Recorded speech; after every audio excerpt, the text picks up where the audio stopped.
Eram 3 da manhã e uma frota rasgava o céu escuro rumo ao porta-avião no Oceano Pacífico. A hora havia chegado, a batalha estava prestes a começar. Do quartel-general veio o sinal: escalhe o Monte Nitaca. Era o código que dava a ordem para o início das operações. Para um capitão era o momento mais decisivo da sua vida. Os muitos anos de treinamento, as incontáveis horas de simulacro. Ele havia sido o oficial escolhido para liderar. Quando Mitsu Fuchida acordou, ele se vestiu, tomou café, colocou sua jaqueta de couro de aviador, foi para a central das operações, para um briefing final, ajustou o boné, subiu no avião, pontualmente, 5:30 da manhã, decolou. O seu avião era o primeiro de um esquadrão de 350 aeronaves. Até os aviões chegarem à ilha de Oahu, nenhuma palavra foi trocada entre os pilotos. Os dados haviam sido jogados, a decisão havia sido tomada, não tinha mais volta atrás. E quando Mitsu Fuchida atravessou a última montanha que os separava de Pearl Harbor, ele gritou o código que havia sido combinado para o bombardeio. 3 vezes. Tora, tora, tora. Primeira bomba caiu às 7h53 da manhã. Batalha foi rápida, 1h30. O dano estava feito. Para trás, os pilotos japoneses deixaram um mar de chamas e destroços, e a contagem de mortos chegou ao número de 2.403 pessoas, naquele que foi considerado pelos americanos o Dia da Infâmia. Era 7 de dezembro de 1941, um dia-chave, numa semana-chave para o curso da Segunda Guerra Mundial, a mais sangrenta de toda a história. Estima-se que 25 milhões morreram. Outras guerras decorreram dela, e ela também foi o fruto de outras mal resolvidas. Foi todo um século de conflitos. Trotsky, exilado no México, antes de morrer, fez um comentário sobre aqueles tempos. Se alguém deseja uma vida tranquila, escolheu o século errado para nascer. Era para ser diferente. Promessas de progresso tecnológico e científico haviam sido feitas. Sonhos ingênuos. Descobrimos formas de matar com maior eficiência, com menos sujeira e mais barato. Se somos mais avançados do que gerações anteriores, é nisso, em pisar nos outros, em romper corações, em deixar um rastro de dor. E o lastro do século passado nos acompanha no século XXI. Menos sangue, talvez, mais cancelamentos. Menos ataques ao corpo, quem sabe? Mais feridas na alma. E os anjos cantaram naquela noite: glória a Deus nas alturas e paz na terra. Quantas vezes já ouvimos essa frase? Impressas em cartões de Natal, em músicas. Ela, sem dúvida, está entre as mais familiares da Bíblia e a mais famosa do Natal. Essa semana ela é o nosso tema. A Canção dos Anjos. Uma das 4 canções do primeiro Natal que nós estamos estudando aqui na igreja. A mais curta de todas. Pensando sobre essas palavras, eu tentei me desvencilhar um pouco das minhas lembranças, de tê-las declamado como um versinho num programa de Natal na igreja. Tentei imaginar como eu me sentiria se eu não fosse cristão, se eu não fosse pastor, e alguém a citasse para mim. Glória a Deus nas alturas e paz na terra. Eu concluí que se eu tivesse ouvido pela primeira vez essas palavras, talvez elas soassem para mim como um mantra sentimentalista, sem qualquer conexão com o mundo real. Se eu tivesse ouvido essa frase sem a minha fé cristã, eu concluiria que ela não pode ser verdadeira. Porque se tem algo, obviamente, de verdadeiro na terra, é que nós não temos paz. No fundo, parece que nós estamos até cada vez mais longe daquilo que os anjos cantaram nas campinas de Belém. A chegada do Messias faz Deus ser glorificado nos céus. Mas isso não é o problema. Glória in excelsis, nas alturas. Não temos acesso para saber o que acontece na esfera celestial. Então não vamos questionar se Deus está ou não sendo glorificado pelos anjos lá. O que incomoda a gente é a segunda parte. Paz na terra. Onde, cara pálida? Paz para pessoas a quem Deus quer bem. Cadê a dita cuja? Seria ela um sonho impossível? Pesquisando para essa mensagem, eu encontrei um artigo de um jornal do Exército do Canadá, feito por estudiosos e pesquisadores de vários países. E eles têm uma tese de que desde o ano 3600 a.C., o mundo teria conhecido apenas 292 anos de paz. Durante este período, até a década de 80, teria havido 14.531 guerras, pequenas e grandes. Ou seja, para cada ano de paz, houve outros 13, onde o mundo esteve em guerra. Aproximadamente 3 bilhões de pessoas foram mortas. O valor em destruição poderia pagar por um cinturão de ouro de 350 quilômetros de largura ao redor do planeta. 8.000 tratados de paz foram assinados. A média de duração destes tratados é 2 anos apenas. Nasce Jesus, fonte de luz, ó glória a Deus nas alturas, paz na terra. E a Rússia continua a reunir tropas, aumentando a tensão na fronteira com a Ucrânia. Povos, cantai, nasceu Jesus, a paz Deus os dará, a paz Deus os dará. Nesta semana, acompanhamos aqui no Rio de Janeiro o julgamento da morte do menino Henri Borel. O policial que atendeu a criança na madrugada disse que ouviu o padrasto e suposto culpado dizer para o pai do menino no hospital: vida que segue, daqui a pouco você faz outro filho. Eis dos anjos a harmonia, cantam glória ao Rei Jesus, paz aos homens. O deputado federal nos Estados Unidos causou polêmica em tirar uma foto para um cartão de Natal com a sua família, ostentando a sua coleção de armas. E com um pedido ao Papai Noel: por favor, Santa Claus, não se esqueça da munição. Isso tão somente 4 dias depois do maior massacre escolar deste ano naquele país. Salve, salve, filho de Davi, salve, Rei da graça, príncipe da paz.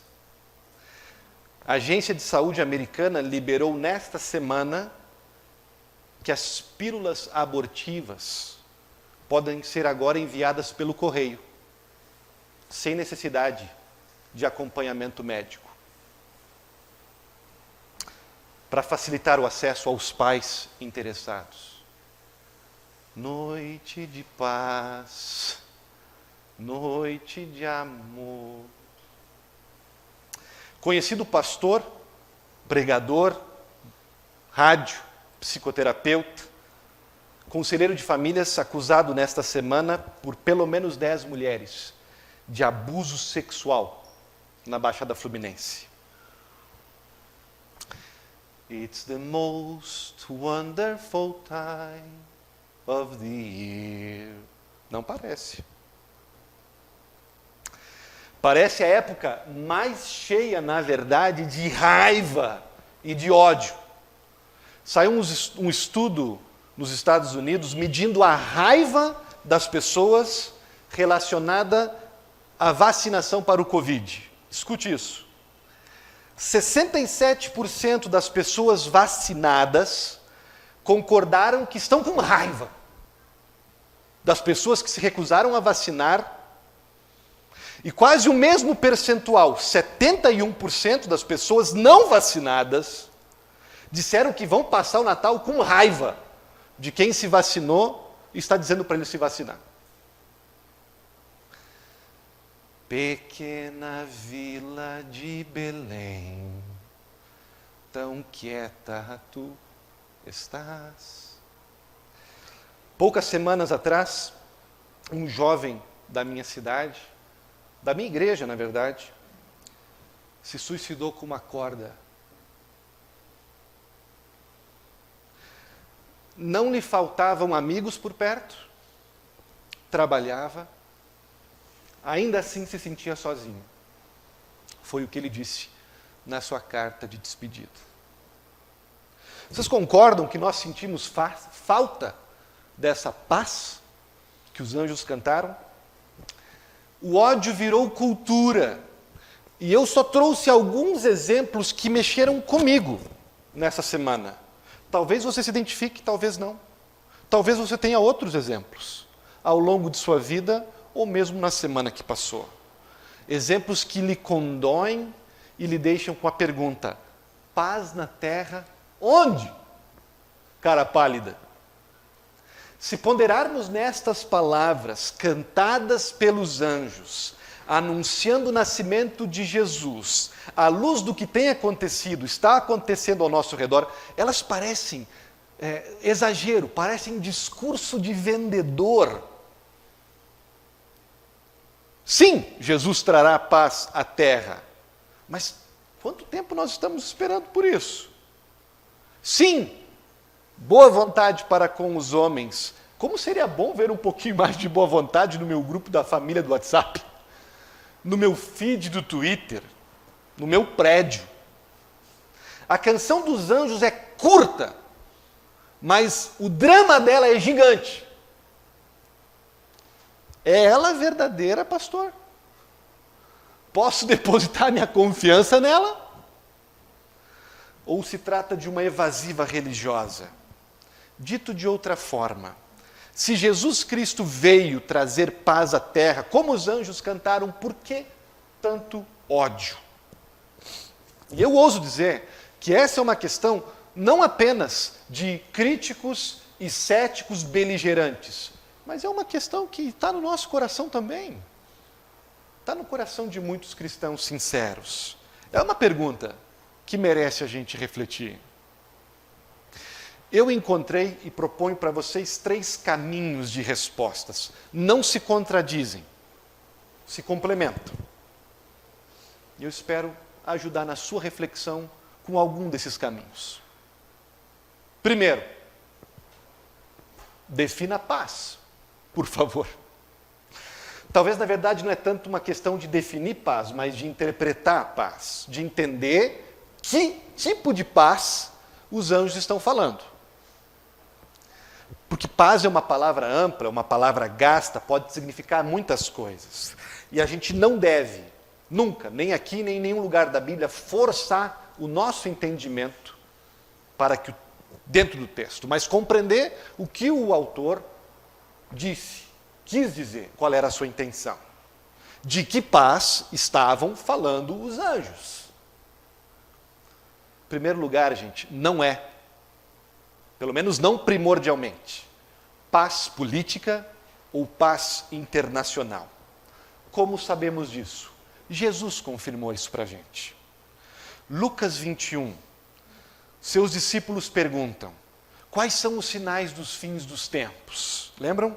Jesus respondeu, quando vocês ouvirem rumores de guerras e revoluções, não se surpreendam, porque elas vão acontecer e cada vez mais, nações contra nações. Jesus está dizendo que, em certo sentido, nós devemos esperar por guerras. Na medida que o fim se aproxima, ficará até pior. Jesus claramente está dizendo para nós, não crie uma expectativa que determinada reunião, determinado congresso, determinado político, determinado tratado, determinado acordo vai resolver.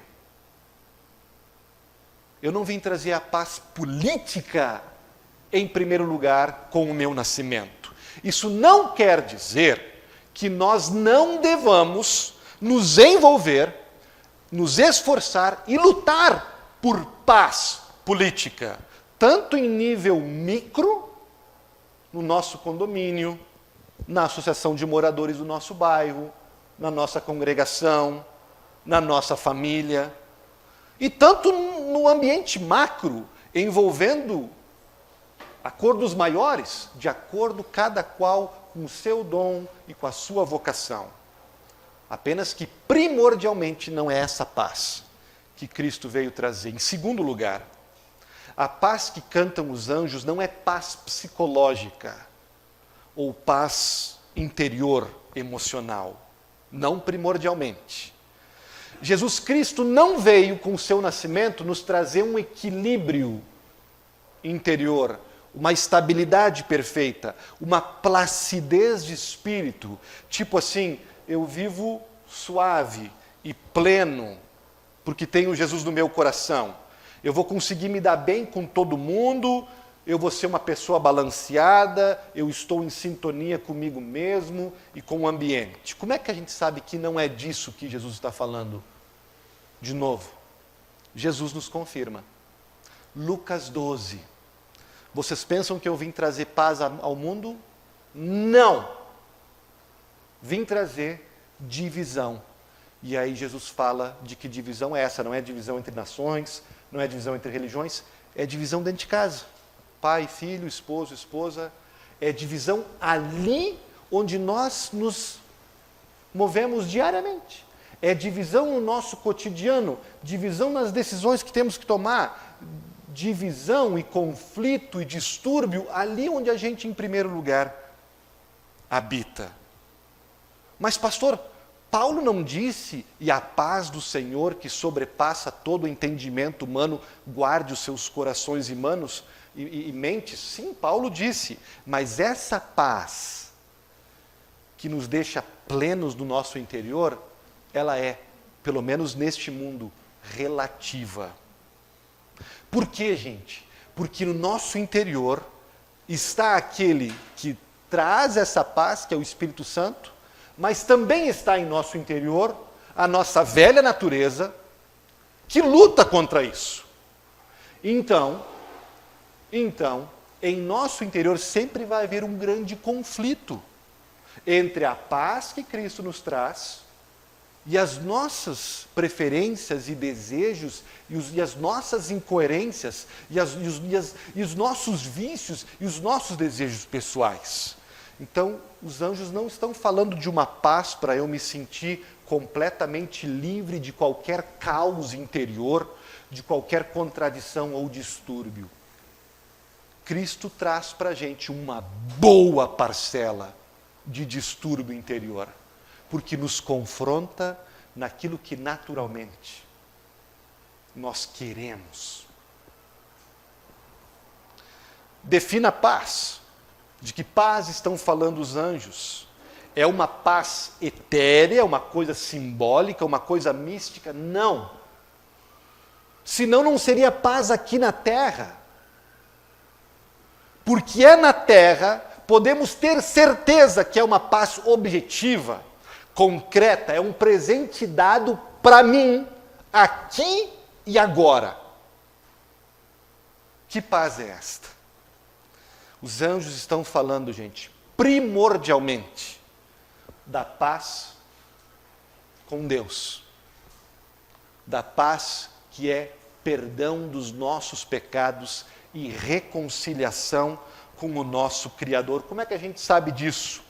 Lembram semana passada? Cântico de Zacarias, que preparava o nascimento de Jesus.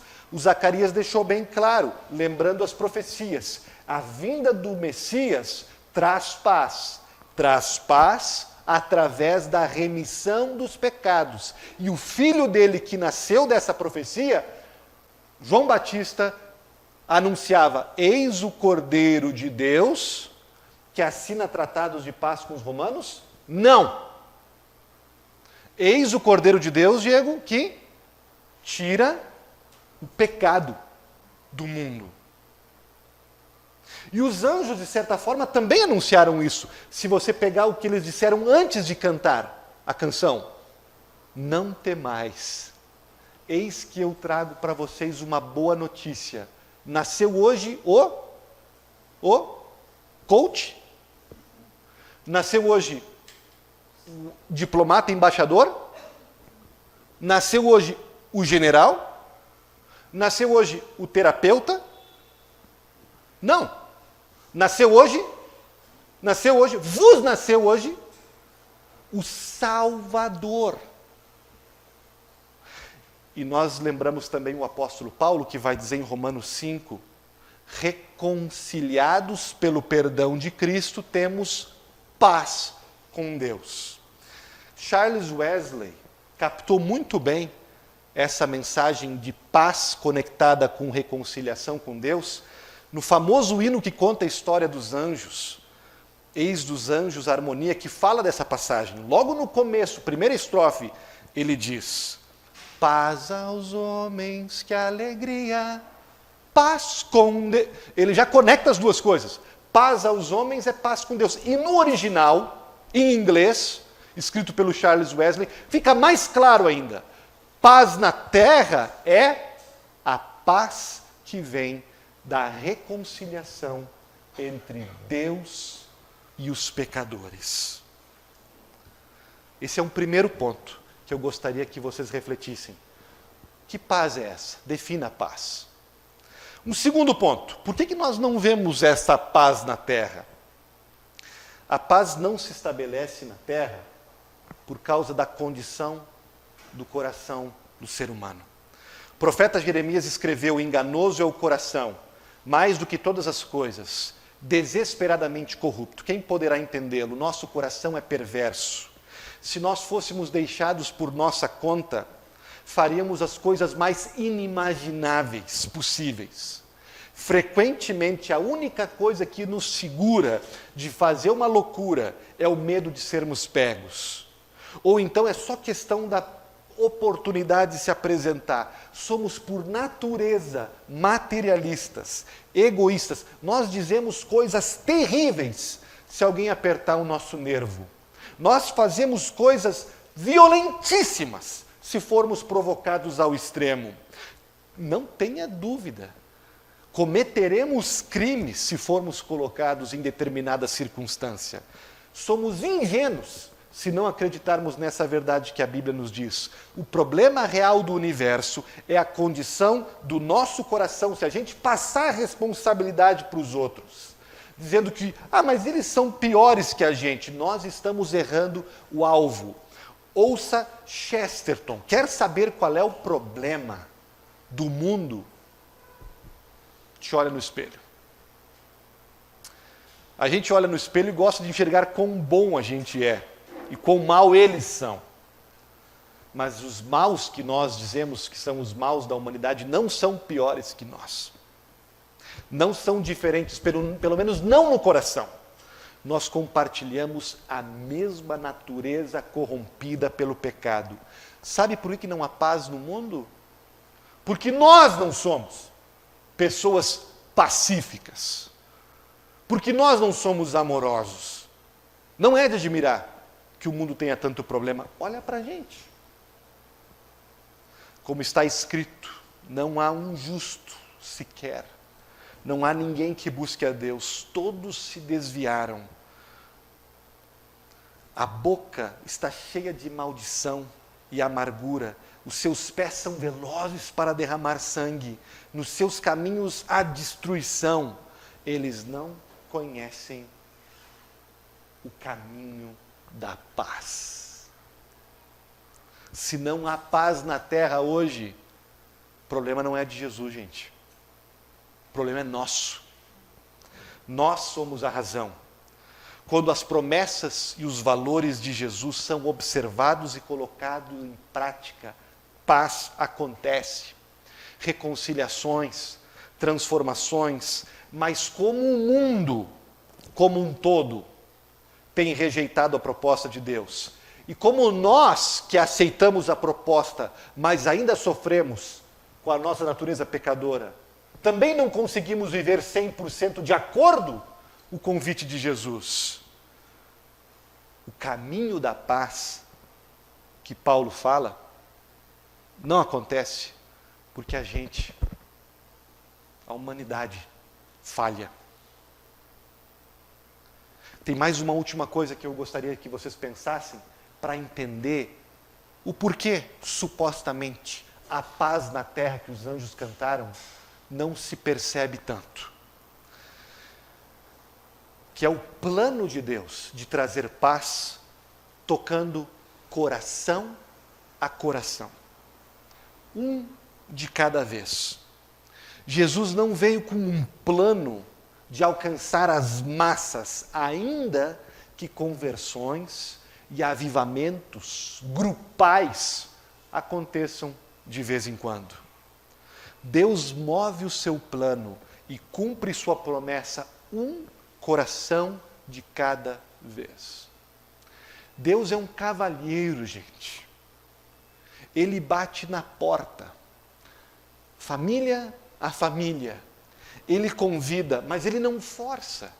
Você não vê Jesus arrombando portas para tocar corações e falar de paz. Se você quiser continuar com raiva do fulano, Deus vai deixar você ficar com raiva. Se você decidir que vai permanecer rancoroso, Ele vai deixar você permanecer rancoroso. Se você optar por uma vida ultra crítica, julgando tudo e a todos o tempo todo, Ele vai respeitar a sua opção. Se você decidir continuar preconceituoso, conflitivo, mesmo sofrendo profundamente por isso, mas como um perfeito gentleman, Jesus Cristo vai respeitar a tua atitude.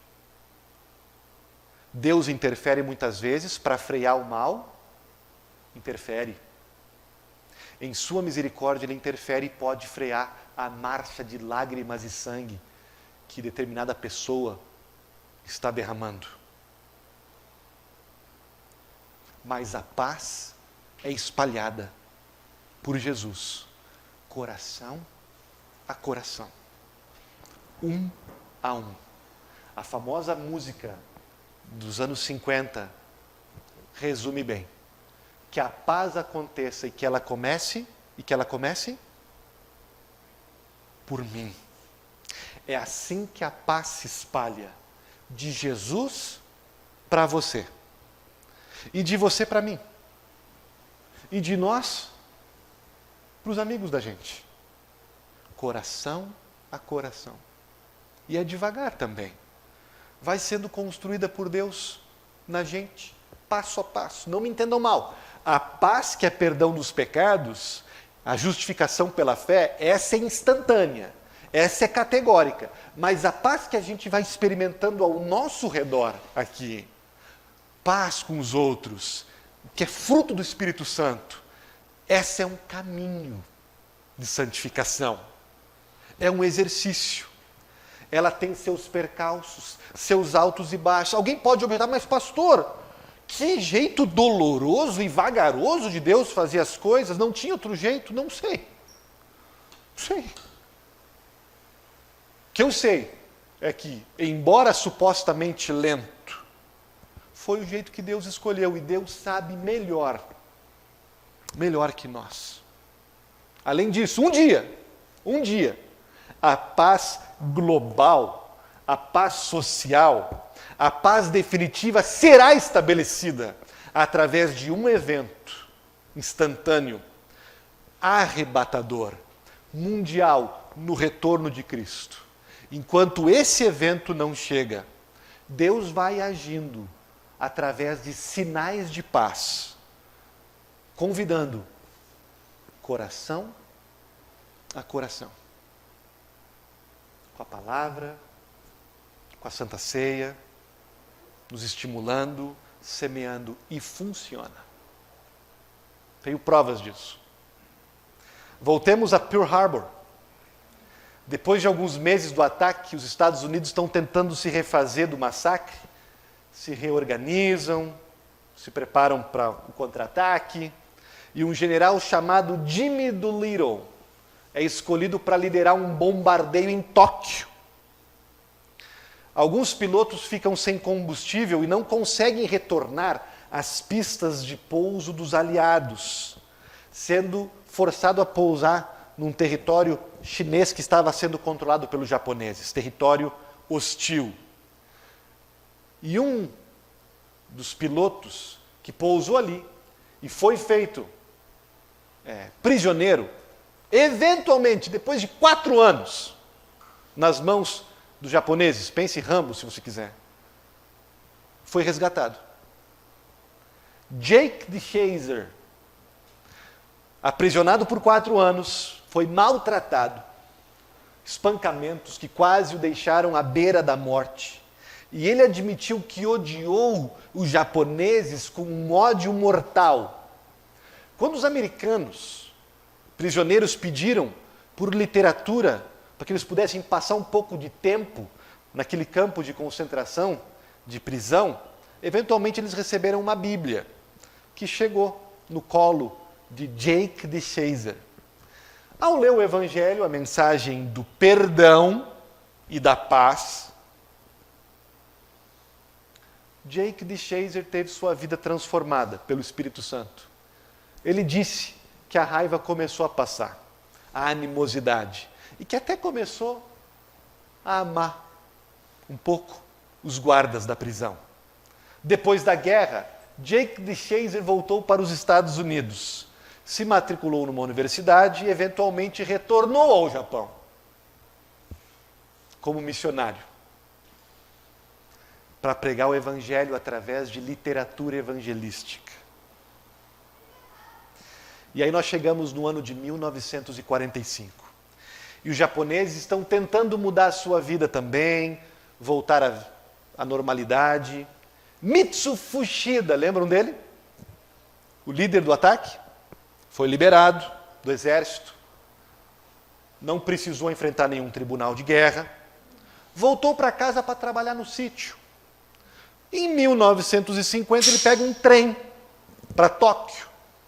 E na plataforma da estação, alguém passa por ele e entrega um folheto. Ele olha o folheto.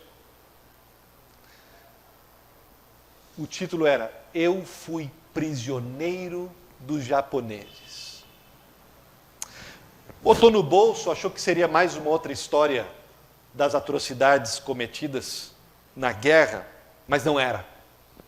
Era a história de Jake DeShazer, de como ele havia encontrado Jesus, e a história lhe cativou ao Fuchida, fez com que ele se interessasse pela Bíblia. Como budista, era uma novidade para ele. A história de Jesus lhe impactou, especialmente, Fuchida diz, as palavras de Jesus na cruz. Quais? Pai, perdoa-lhes, porque eles não sabem o que estão fazendo.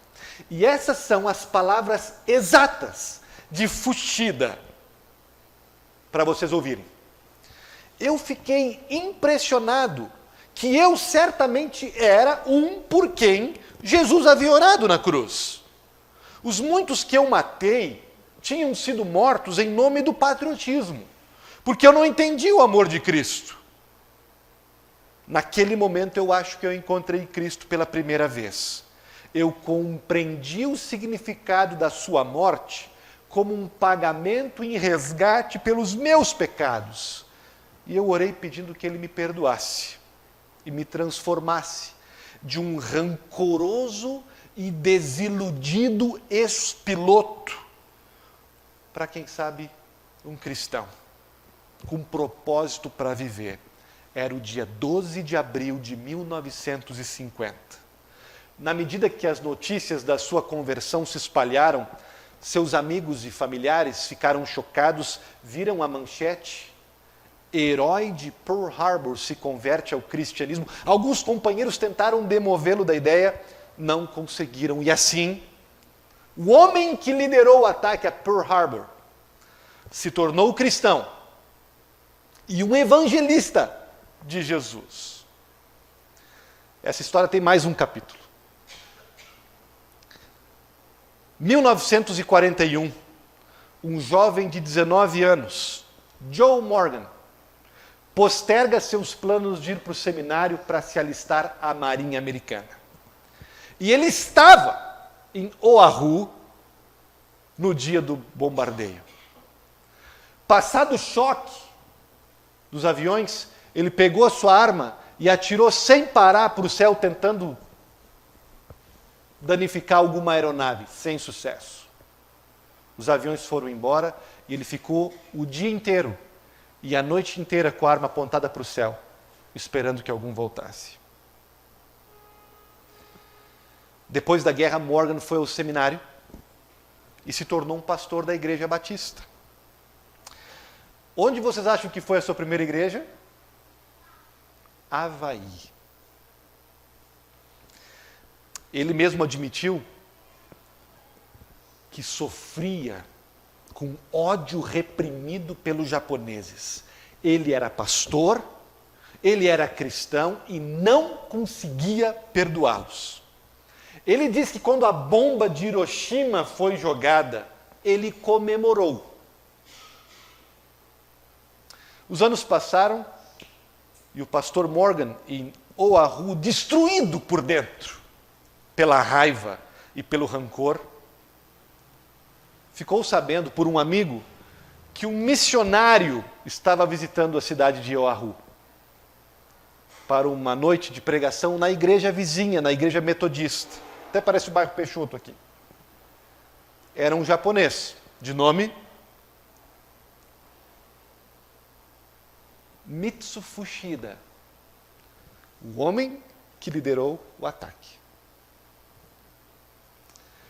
Extremamente desconfiado, Morgan foi ouvido. Depois do culto, não teve dúvidas, foi confrontar o Fuchida. Porque disse para ele: eu estava aqui, on the ground, enquanto que vocês sobrevoavam. Fuchida se inclinou levemente e gentilmente lhe disse: Gomenasai, me desculpe, me perdoe. E estendeu a mão. Vou deixar Joe Morgan contar o final da história.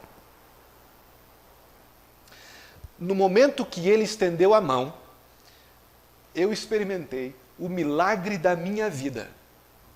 A raiva e o ódio foram embora do meu coração. Deus me capacitou a perdoar. Que história, né? Da graça, da paz de Deus. Funciona. Começou no deck de um porta-aviões, percorreu uma prisão japonesa, seguiu por uma plataforma de uma estação de trem e foi atingir seu clímax numa igreja no Havaí. 11 anos depois, de Tora para Gomenasai. Jamais subestime o poder da paz. da manjedoura de transformar inimigos mortais em irmãos. Jake the Chaser odiava os japoneses, encontrou a Cristo na prisão. Mitsu Fuchida liderou o ataque a Pearl Harbor, encontrou a Cristo através do testemunho de de Chaser. E Joe Morgan, que estava na terra, encontrou paz, cara a cara e com a mão estendida de Fuchida. É o testemunho do poder de Jesus Cristo de reconciliar inimigos. É o testemunho da verdade que os anjos cantaram. Paz na terra. A paz existe? Pode apostar que sim. Mas a paz que Jesus veio trazer não é conquistada em reuniões e conferências ou na ponta de uma baioneta. É uma paz que visita e transita coração a coração. Quando gomenaçais são ditos entre o casal, quando uma mão estendida é oferecida entre vizinhos. Fantasmas de natais passados. Eu sei que eu posso estar falando aqui para alguém que não está em paz neste Natal. Todos os anos, justamente no Advento e no Natal, são temporadas mais sensíveis, onde a gente está mais na flor da pele, ou então estamos mais frios e desconfiados e mais pessimistas, porque já vimos essa história antes. Talvez Natal significa para você ter que mexer com velhas lembranças. Aqueles fantasmas, aqueles esqueletos que saem dos nossos armários, que estão lá 7 chaves, no Natal eles saem para nos assombrar. Paz talvez seja a coisa mais longínqua da tua mente agora, o sonho mais impossível. Quem sou eu? Eu sou um João Batista no deserto, pregando para vocês. O Espírito Santo não desistiu de vocês, da gente. O canto dos anjos é verdadeiro, não descarte. Não subestime a manjedoura, não temais. Trago boas notícias para vocês. Hoje vos nasceu o Salvador. A paz chegou com Jesus. Ela veio para ficar. Sua vida foi reconciliada com Deus.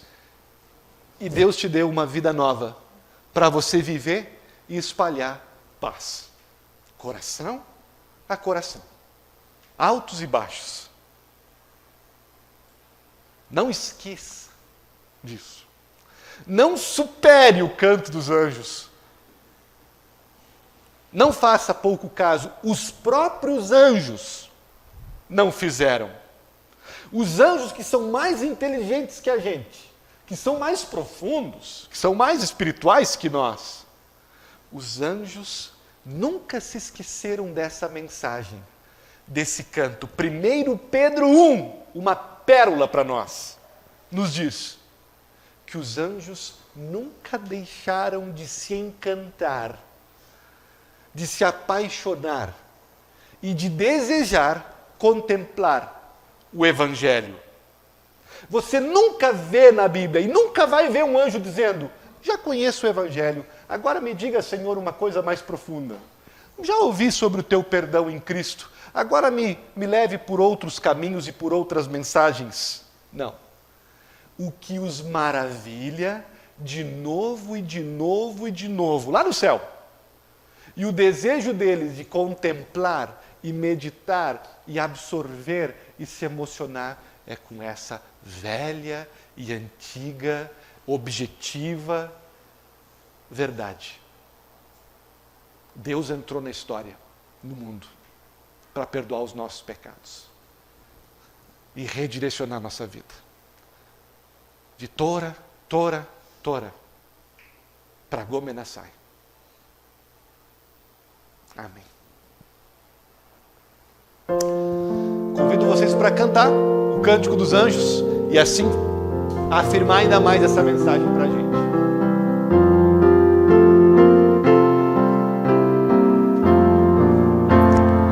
Anjos santos a cantar em suave e doce tom, do alto fazem ecoar hinos com celeste som. Glória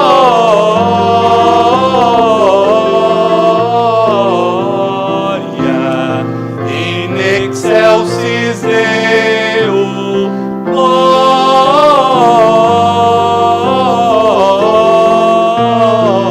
Glória in excelsis Deo. Ó pastores que estarão estes anjos a anunciar, que felizes novas dão este canto singular.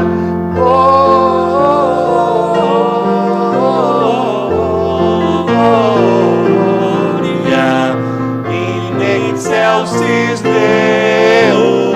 Glória in excelsis Deo. Venha manjedouro e vê, Cristo é a causa do louvor. Teus joelhos dobra e crê no menino teu Senhor.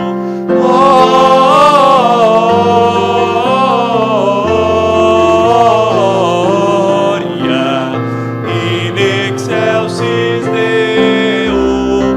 Glória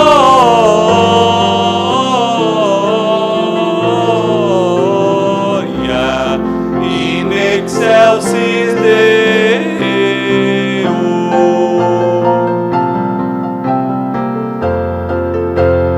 Vê deitado o Salvador em seu berço tão banal, anjos e homens deem louvor, ele é o Rei celestial. Glória